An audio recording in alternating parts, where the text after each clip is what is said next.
Youngster বলে এখানে কিছু নাই, এখানে সবাই ক্যাপেবল দেখি না। এশিয়া কাপে টাইগারদের শেষ ম্যাচে আজ ভারতের বিপক্ষে মাঠে নামবে বাংলাদেশ। ইতিমধ্যে এশিয়া কাপের ফাইনালে পৌঁছে গেছে দুটি দল।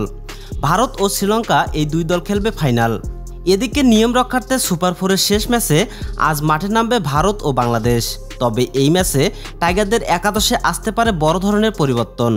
টাইগারদের নির্ভরযোগ্য ব্যাটসম্যান মুশফিকুর রহিম খেলবে না এই ম্যাচ। তার পরিবর্তে একাদশে দেখা যেতে পারে ইনামুল হক বিজয়কে। এছাড়াও তানজিদ তামিম ও আফিফ হোসেনকে পাওয়া যাবে একাদশে।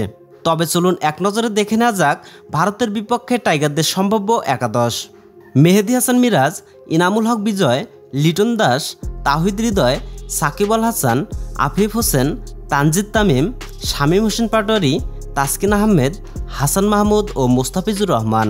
তো দর্শক, এই একাদশ নিয়ে টাইগাররা কি পারবে ভারতকে হারাতে? অবশ্যই কমেন্ট করে জানিয়ে দেবেন আপনাদের মূল্যবান মন্তব্য। ধন্যবাদ।